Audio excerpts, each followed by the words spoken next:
Hello and welcome to Your Employment Matters. I'm Beverly Williams and I'm here to help you navigate your career. This is for anyone who's searching for their dream job or promotion, or perhaps you're just looking to hang on to the job you have. Today's work environments are multi-generational, multi-religious, multinational, multiracial, and multi-gender identity. Add market disruptors like Amazon and Lyft, along with the addition of AI, and it's easy to see why finding and keeping a job is such a challenge. Employment success and even employment survival depend on your ability to adapt. That's why my goal for this 30-minute podcast is to first advocate embracing change and differences, and second, to encourage you to proactively assume responsibility for your career. Get your work week off to a good start by listening to Your Employment Matters every Monday. Find out how to own your career and get the best practices for making your employment matter.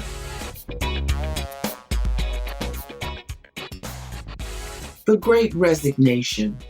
What to consider before you use the leverage you may or may not have. A recent Washington Post article by Eli Rosenberg reports that, quote, a record number of workers are quitting jobs empowered by new leverage. According to the article, people sense more opportunity and better pay. Now, jobs in the hospitality, healthcare, and social assistance industries were identified in that article as those heavily affected. And I've read some other accounts that identify jobs in the construction industry also as being at risk. Now, whether or not you have leverage depends on many things. It depends on your skill set. It depends on whether you have a job and how you're performing on that job, and whether your employer values the contribution that you make. It depends on a lot of factors. But whether you have a job and you're going to quit it to accept a position that you've been offered, so that you're going from one job immediately to another, or whether you're leaving the job you currently have without having secured new employment, or whether you were unemployed before the pandemic and you're unemployed now, you need to do, at least in my opinion, due diligence. There are things that you need to do, steps that you need to take. Now, where do I think you should begin? First and foremost, before you make any decision about changing employment, assess your situation, especially your financial situation. Do you have the financial wherewithal, that is savings, cash, money, assets, that will allow you to be unemployed for any period of time? Now, obviously, this is especially for the person who's leaving a current position and just leaving without having secured new employment. Can you afford to be without employment? How long can you afford to be without employment? What is the likelihood, based on your skill set, based on your talents, based on the likelihood that you'll find a job within a certain period of time? How long can you exist? How long can you fare without employment? Now, whether you have a job and you're going to another job, or you don't have a job, networking is critical. And we're going to talk a little about that later. In fact, we're going to talk a lot about that, because from my perspective, that will help you get a job quicker than a lot of other things. The other thing that's very important, no matter what your situation is. You have to remain positive. You may not get answers to your questions. You may not get responses to the resumes you submit, the applications you submit, the job descriptions you respond to. It doesn't mean that you're not qualified if you meet the minimum qualifications and you have the requisite skill set. It may mean that they've been overwhelmed with applications. It may mean that they've already filled the position. It may mean that they've interviewed someone else and they are more likely to hire that person. There are all kinds of factors that may be at play, and you shouldn't feel diminished or minimized because you have not received responses to your applications. So always remain positive. And the last thing I'm going to suggest to you, and by no means these are not the only things for you to consider. These are just four. And in the interest of time, these are the four I'm going to focus on. I want you to position yourself to soar. SOAR. And I'll go into that further. Now, you've assessed your situation, your finances, you know how much you have saved, you know how much that it will cost to live, you know what your expenses are. You are not leaving your job unless you feel secure in the fact that you can take care of yourself until you get another job. Now, what you need though is a plan. Now, I'm an organized person. I don't always have a plan, at least not a written plan.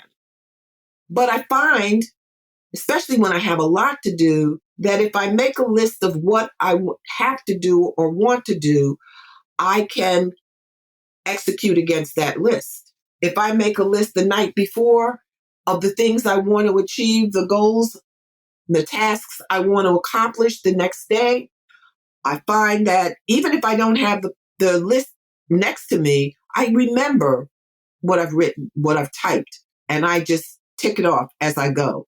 But if I have it with me, I can do it even faster. Now, what I say to you is this: it's better to have and not need than to need and not have. Why don't you try it? You may think you don't need a plan. You may think you don't need to write things down or type things down. Can't hurt. Try it. Now, one of the plans you need, because, did I neglect to tell you? You'll probably need more than one plan. The first plan I think you should have is a career plan. A career plan that will help you chart your path on your employment journey. And that's what the career plan is. It's your chart, how the steps you're going to take to get from point A to point B. One of the things that you do as you prepare your career plan, you conduct a self-assessment.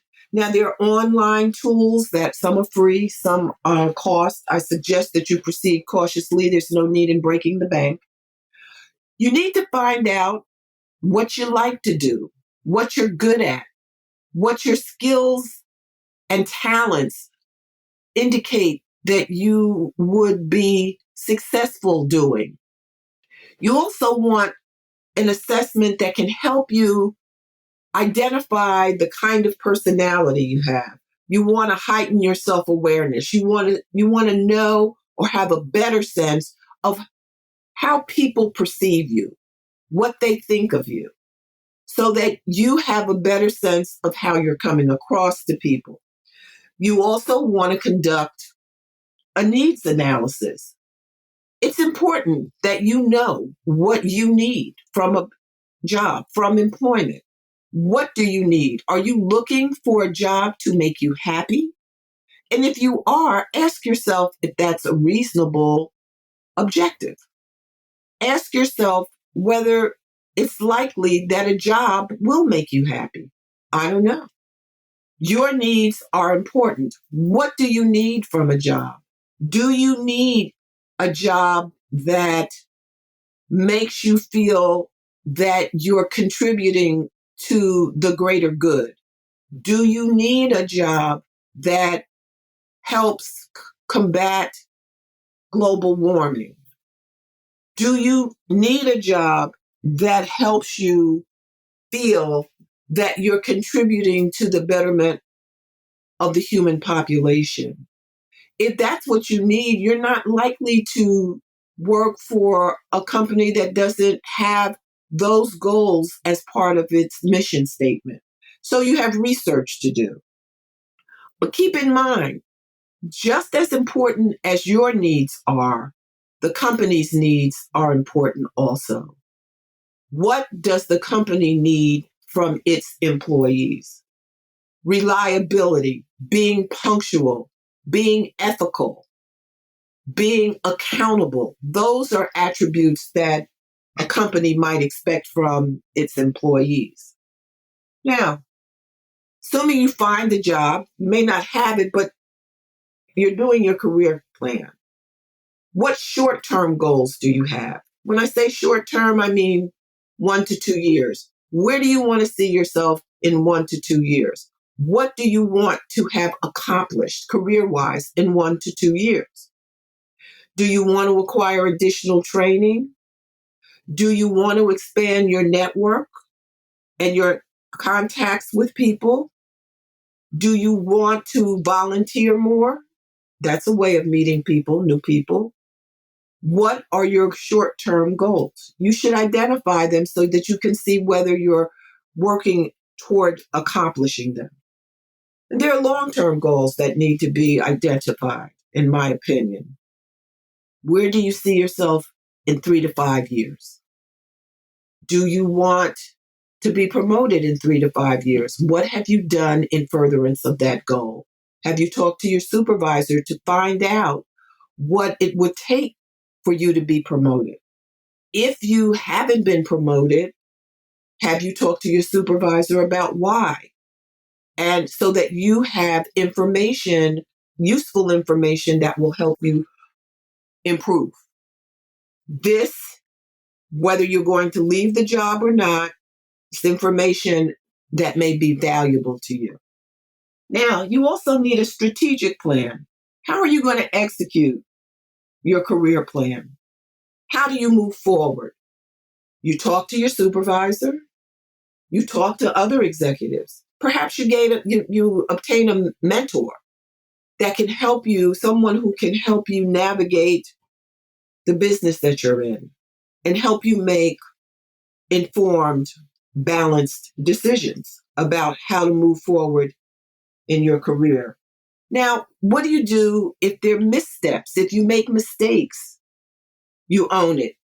You face them head on. For example, suppose someone, while you were looking for a job, you were networking and someone was helpful to you and introduced you to someone who got you an interview with a company that you were really interested in. You didn't get the job, but you made a very important contact and you felt good about that, but you neglected to thank the person. Quite frankly, you run into the person, you don't even recognize them. It's COVID. He's put on some weight. He's got a beard. You didn't recognize him, but he recognized you. And he speaks to you and you're blank. You don't know him from Adam. At least you don't think you do.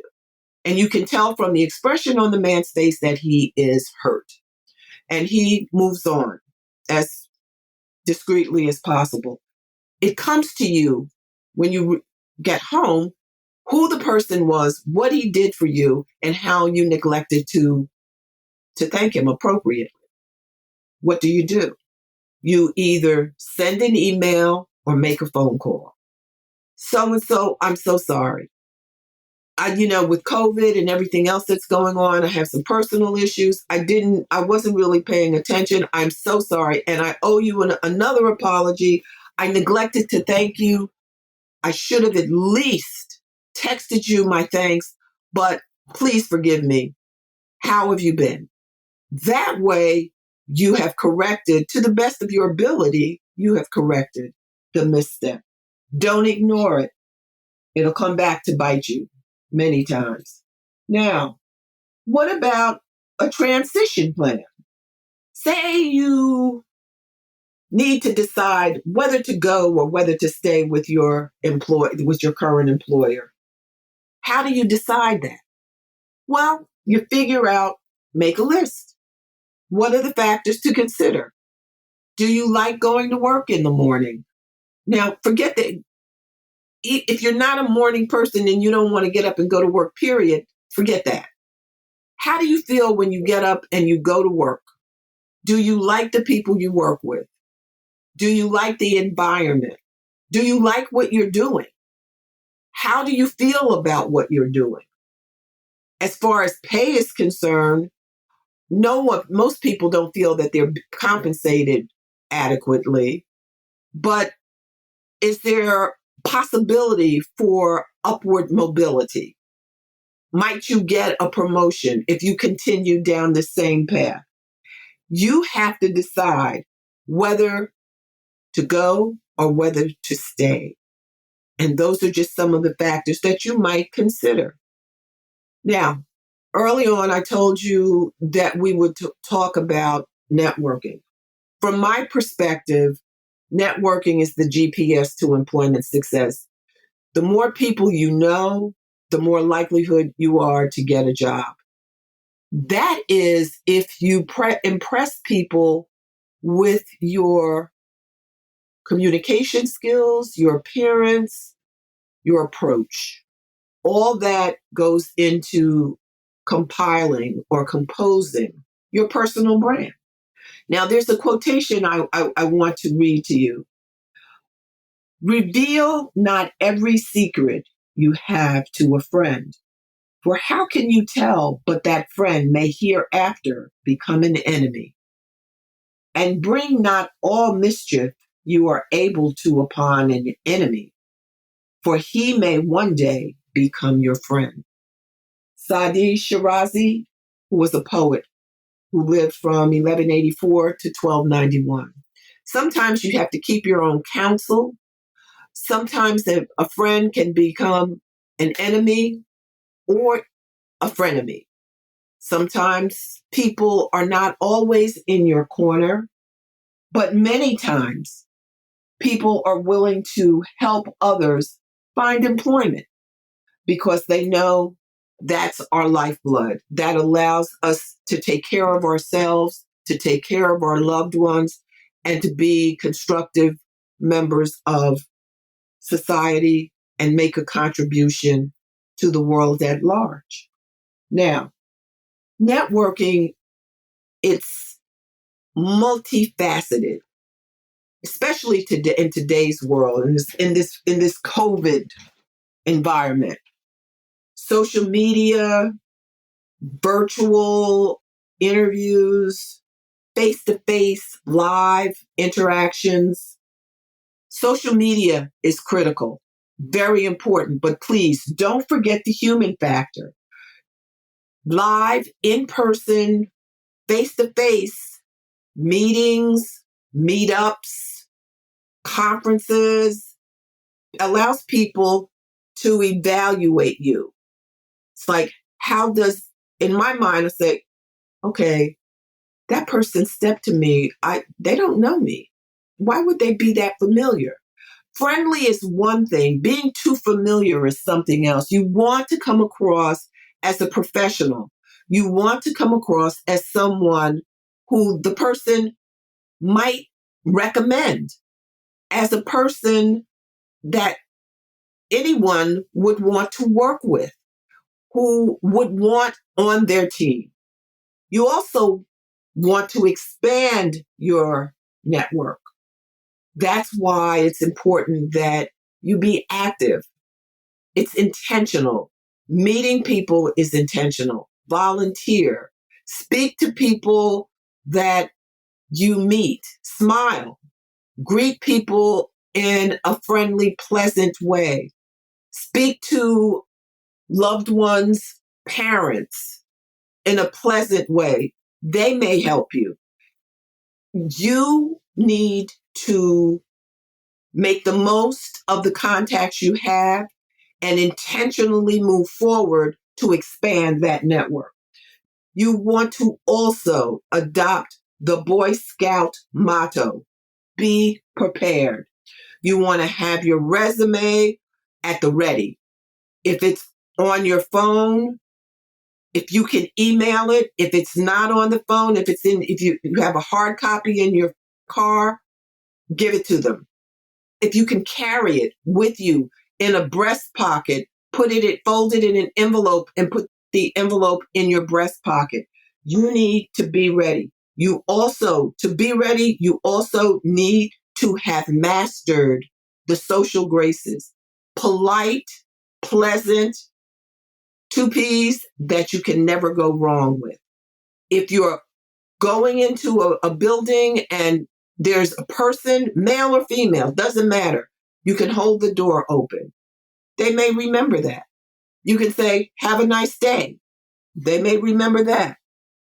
If you don't know what the social graces are, go online and Google etiquette, or go to a bookstore or an online outlet and Google etiquette and see what comes up. It's important that you know how to conduct yourself in professional situations. Because I'm going to tell you, ignorance of the rules will not excuse you. If you have lunch with someone, you're having lunch with a friend and the friend's father, and you just wolf down your food and you're talking while you're eating, that's going to leave an impression. That's not what you do. And if you don't know that you don't do that, then you need a book on etiquette. All your networking activities should be continuous and often. That means every day. That means whenever you see people, you should always remember to send a thank you email or e-card to anyone, or even by snail mail, a thank you to anyone who's done you a kindness, even if it's recommending a book that might help you with your interviewing skills. You have no idea how that will distinguish you from others who are looking for employment.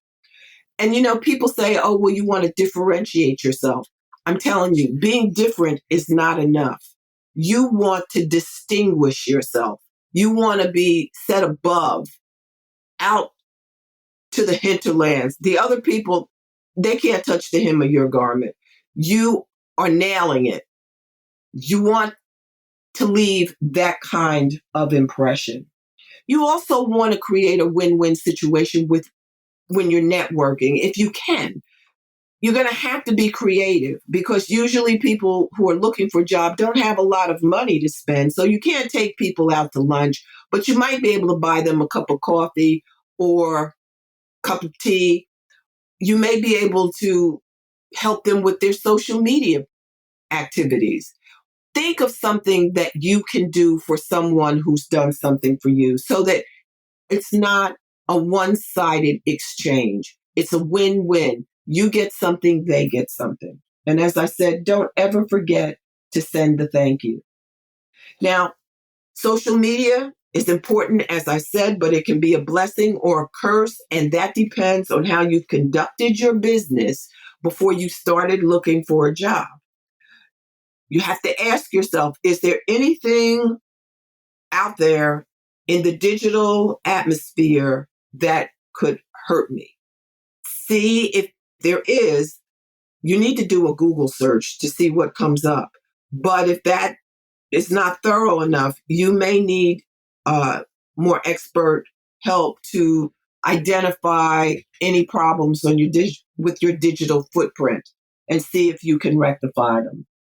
And if you can't, and you may not be able to, then you have to come up with the explanation of why it's out there, that you've tried to eliminate it. Whatever's out there was done when you were young. That's not the person you are now. But you may have to own it, because it's likely to come up. Now, sometimes it's difficult to know when to use social media and texting and when to use another method of communication. Don't make the mistake of thinking that older people are not technologically savvy. Even I can do some things that I surprise myself, but I'm not going to tell you that I'm a technocrat. I'm not good at it at all, but I do surprise myself sometimes. Don't jump to conclusions about people who are not in your age demographic. You need to find out, and that will take work, but it's worth the effort. Now, when I say to use social media wisely, I mean, before you hit send or you push the button, ask yourself, when I have children, am I going to want them to see this? Am I going to want them to read this? Am I going to want them to know that their parent engaged in this kind of behavior? Think of that. Take a beat. Ask yourself. Now, you're going to need social media for research. You're going to research the company. You're going to research the person that may be interviewing you. You may use it to identify someone that you're interested in meeting so that you can get the background on the person. So social media has a wealth of benefits. You just have to make sure that you use it judiciously. You don't want to post questionable material like pictures and messages on social media sites. You don't want to put anything on social media that you wouldn't want any recruiter or supervisor or interviewer to see. I don't know how much plainer to put it. If you're not sure, then you need to ask somebody whose opinion you trust. Now, mastering networking is important, but during COVID and probably for the foreseeable future, mastering virtual networking is as important as live in-person networking. LinkedIn is critical. Use LinkedIn to, as I said, research interviewers, recruiters, find out about the company because usually businesses have LinkedIn pages, websites, Facebook pages, Twitter accounts, Instagram accounts. You have to master it all. And if you don't, find somebody, a friend or family member who will help you and you can become proficient in navigating social media platforms to your advantage. Now, the other thing you want to do while because you're going to be out networking, communicating, talking to people, you want to develop what I call a marketing pitch because you are the products you're marketing. You want to talk about who you are, what you've done, what your attributes are, what you can do for an employer. What can you do for the employer? It's not so much what the employer can do for you. The person you're interviewing, if that's the person that you would be reporting to if you got the job, then that's the person you want to impress. I will make your job easier. I will be what you need to get the job done. I will get in front of the issues. I will do due diligence, whatever it takes. You have to think about it, come up with a cohesive, cogent plan, and practice it. Practice, practice, practice until it can be delivered seamlessly. Your marketing pitch should become second nature to you, like it should flow off your tongue, like whatever your parents' names are. Now, you also want to create a networking database. That's critical. You want to be able to access that easily without a problem. So I said before, you want to take advantage of every opportunity to connect with people, volunteer, sporting events, community events. Think outside the box. Talk to people. Maybe start a job hunting group. as long as it's not people who are looking for the same type of job that you are looking for. Now, please, please, please don't make the mistake of relying on one form of networking. You need to use old school and new school networking together. That's the most effective approach. Now that we've talked about networking for a while, let's talk about, what do you do? Are you embarrassed to tell people, or are you too proud to tell people that you're looking for a job? You have to think about that, because I'm telling you, I interviewed someone from my podcast, and the story he tells is just an inspirational story. Simply put, he asked a stranger he sat next to on a plane if he would help him because he didn't have a job. He was looking for a job. He's a professional athlete who'd been cut from a team. And he asked this man if he would help him. And the man asked him, "How can I help?" That one question changed the trajectory of that young man's life. So don't be embarrassed and don't be too proud. Tell people you're looking for a job. Tell them what you can do. Tell them what your attributes are. Look them in the eye and stand tall. Be proud. You're not begging. You're asking for help. Quite simply, you can't afford to be proud. Now, if you decide to leave, let me tell you, you may be tempted. You may be tempted to tell people who may not have been kind to you, who may not have treated you the way they should have. You may want to tell them what they can do for you. Don't do it. Now, I was in that position at one time, long ago and far away. I got another job, a better job, and I was going to tell my boss what I thought of him and how he could get to where I wanted him to go with my foot strategically placed. Well, someone came to me and said, "I know what you're planning to do. Don't do it. Don't ever do that. You never know where life's going to take you." And for some reason, I listened. And I don't always, now I can't say I don't usually, I don't always listen when I get advice. But for some reason, this person I respected and I listened. And like that guy on the plane, listening to that person changed the trajectory of my life, because the person I was going to give a piece of my mind to about 3 or 4 years later contacted me about a job that changed the trajectory of my life.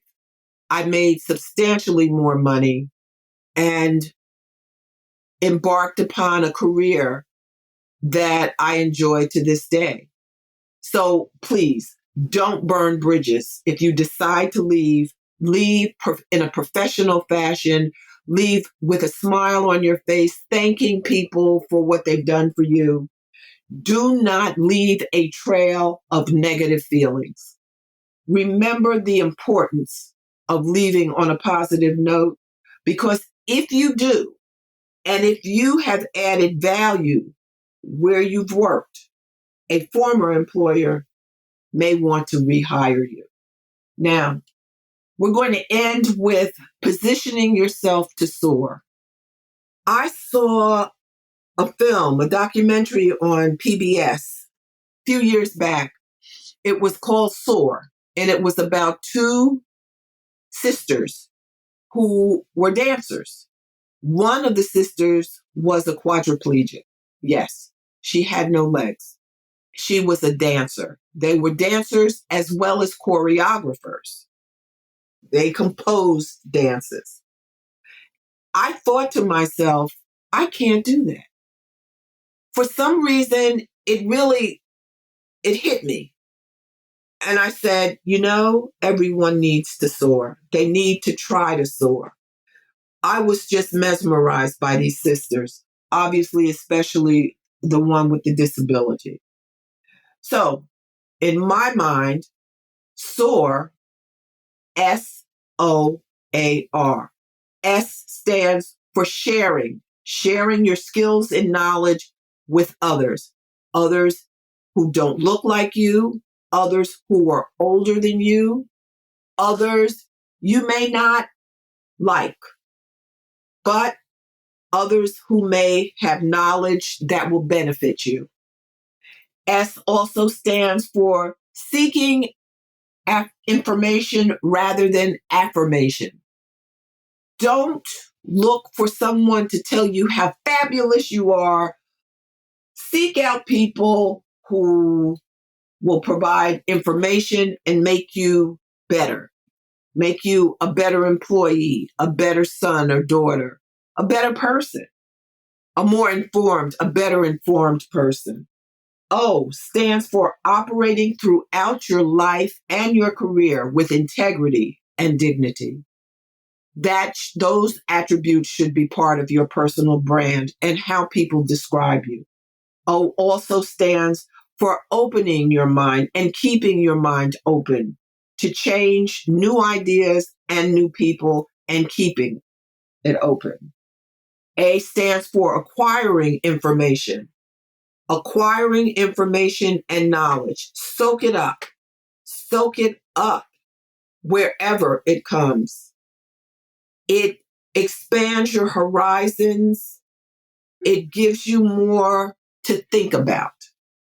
A also stands for assuming responsibility for your career and its development.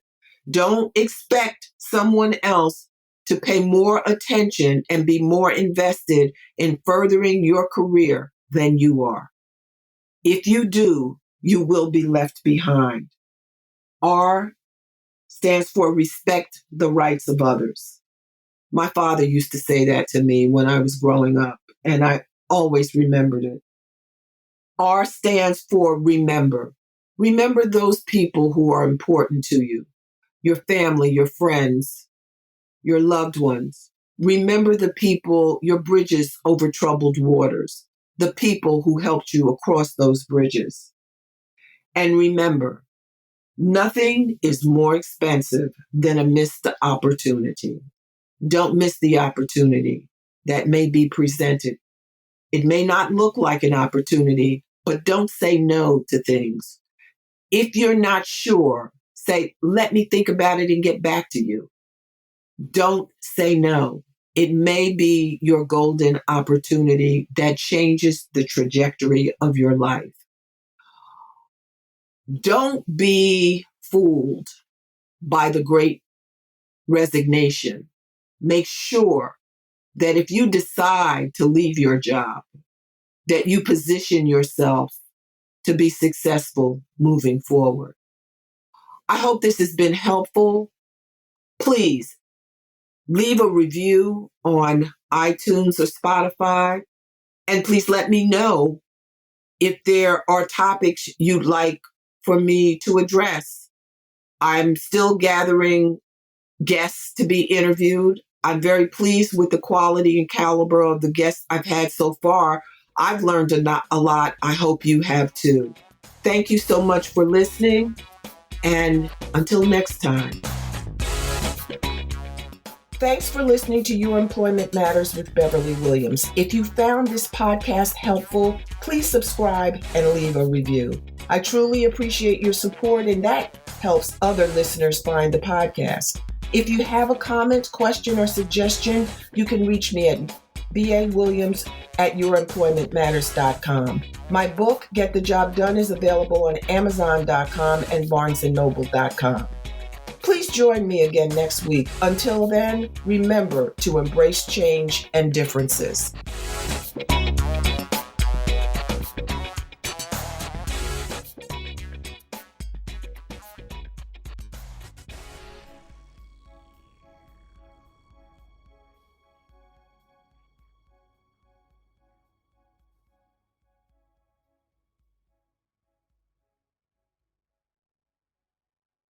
This podcast is part of the Sound Advice FM network.